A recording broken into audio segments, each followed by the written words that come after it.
I think we can all agree when I say that Elvis Presley is one of the most respected, loved, and celebrated artists to ever live. I mean, he gave us so many amazing songs, so many incredible albums, and his influence in the music scene is nothing short of massive. I've talked a lot about Elvis on this channel. We've made dozens of videos talking about his discography and how weird it is, his influence on people like the Beatles, the Rolling Stones, The Who, and many of the greatest rock bands of all time. We've also talked about his dark and twisted relationship with his manager. I'm quite knowledgeable when it comes to Elvis and his life, but even though I know so much about him and I've studied his life and his music for so long, there's one thing I really don't understand, and that's why I made this video. I want this to be an open question so you guys can answer it in the comments, because the title of king is given to an artist that's not only one of the first but also one of the best ones out of that genre. So Michael Jackson is often called the king of pop, not only because he was one of the first to use pop music, with synths and all the glamorous sounds in albums like Thriller, but also because Thriller is one of the greatest albums of all time, and he went on to make albums like Bad, Dangerous, and prior to that he was using disco music in very similar ways with albums like Off the Wall. So when I heard that Elvis was considered the king of rock and roll, I was hoping to jump into his discography and find some of the greatest albums of all time, and I didn't really find that. I don't really understand why he's called the king of rock and roll, other than, for many political situations that were happening when he rose as the new rock and roll star, and I'll get to that in a minute. But for now, I have to say that everything I'll say on this video, it's my own personal opinion, my personal way of seeing things. You don't have to agree, and conversation is part of the whole point of these videos. So if you disagree with me, if you believe I'm overlooking a detail, then do leave a comment down below, because I'm really interested in listening to your opinion, especially if you were around, when Elvis was still releasing music, because I feel like part of the reason why I don't understand why Elvis was called the king of rock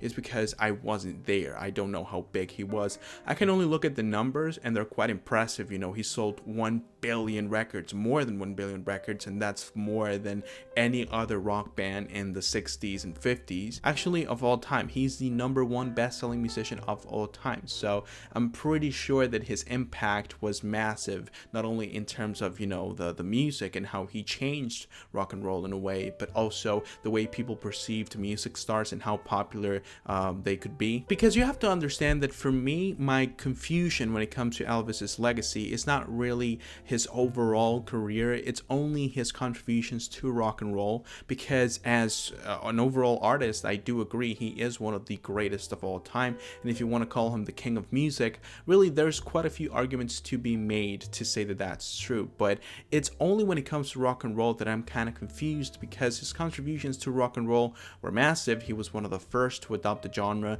and make it a little bit more melodic, but he wasn't the first or the best to do so. Now I know that only by saying that and looking at the title of this video, a lot of people are going to disagree with me. I mean, he released albums like Elvis Presley and Elvis, both released in 1956, often regarded as some of the most influential albums ever, and really good albums. They're definitely amazing pieces of music, but comparing them to some of the other projects, especially the ones released in the early 60s that were also rock and roll tunes, and actually looking at many of the recordings that people like Fat Domino's and Chuck Berry, Jerry G. Lewis, and Bill Haley, it's clear to me that they had a much better understanding of how rock music was supposed to sound like. It was more chaotic, it was more all over the place, it was more fast-paced, the performances were more energetic, and I know that the melodic factor of Elvis's version of rock music was kind of like the most influential fact, and that is what inspired people like the Beatles, for example. They were also a rock and roll band that was more melodic and wasn't as throat-crushing as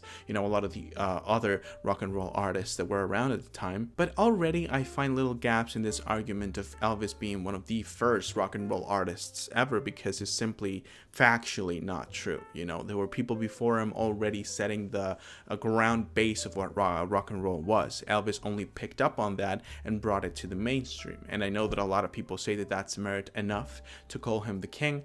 I personally don't think so, because it's not like Little Richard and Chuck Berry were not popular at the time. They were still massive. The only reason why they weren't as popular as Elvis was obviously, because of the looks. Elvis clearly was a really handsome man and had a huge appeal for women, but also because of the fact that they were not white men. And, even though today it's kind of hard to look back at it and recognize that as something that truly happened, in the 50s, racism was still very, very influential in, the way society worked. So a lot of people didn't even want to listen to rock and roll music because it was considered to be an African American genre, and obviously it wasn't as pretty as the vocal jazz that people like Frank Sinatra were popularizing at the time. Now, I've said this before in the video, but we must stay focused. I'm only talking about his contributions to rock and roll music because I'm well aware that the fact that he offered a variety of sounds in his albums was also very influential, because in Elvis you had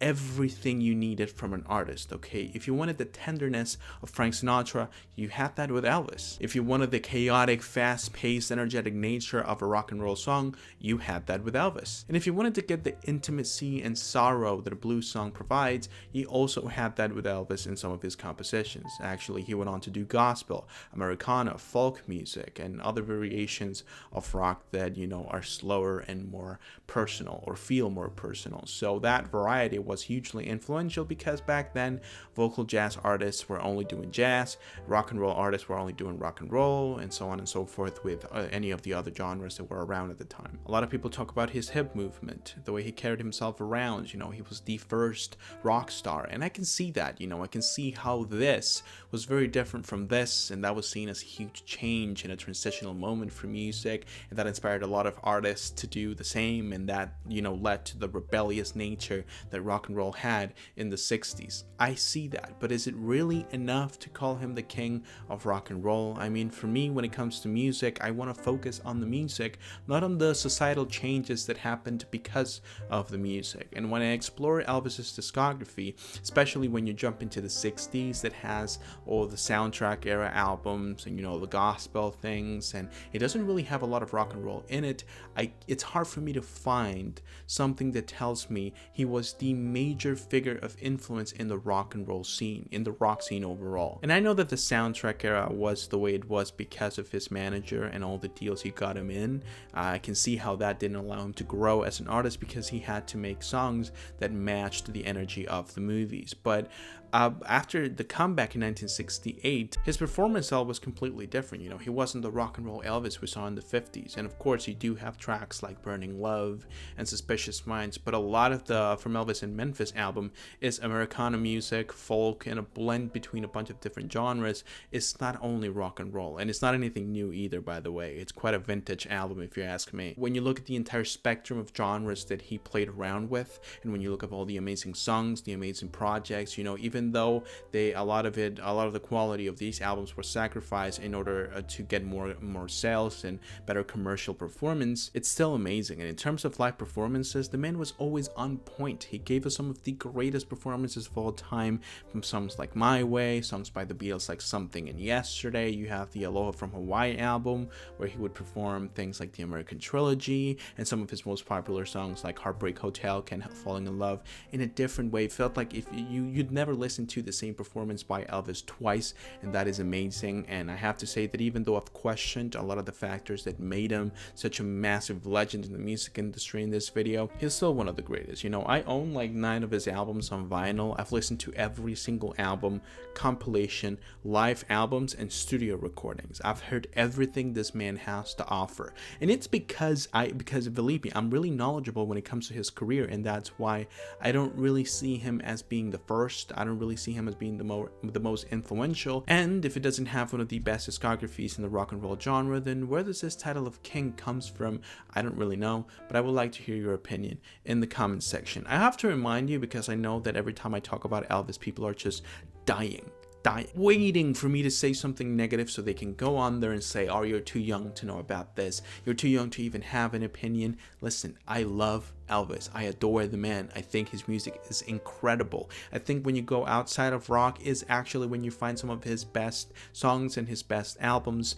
From Elvis in Memphis is one of my favorite albums of all time. How Great Thou Art is a great record too. Elvis Presley, his self-titled 1956 albums are also incredible. I just want to make sure that you guys understand understand that I love this man and I love all the music he left behind. I think his legacy can't be overstated at all. I think he deserves all the praise he gets, but this title of king is a little bit confusing to me, and knowing that most of my demographics show that a lot of you guys were around when he was still, alive and kicking, then I kind of want to know your experiences with Elvis. Why do you think he is in fact the king, or why you think he's not? Do you think he's better than some of the artists that came before him, like Fat Domino's, Chuck Berry, Bill Haley, all these people that basically set the groundwork for what he did in 1956? Go ahead and let me know in the comments. I had a lot of fun making this video, guys. I'm really excited to see your comments. So if you enjoyed the video, go ahead and leave a like and subscribe to the channel so you don't miss any other videos that I upload. If you want me to talk about any other topic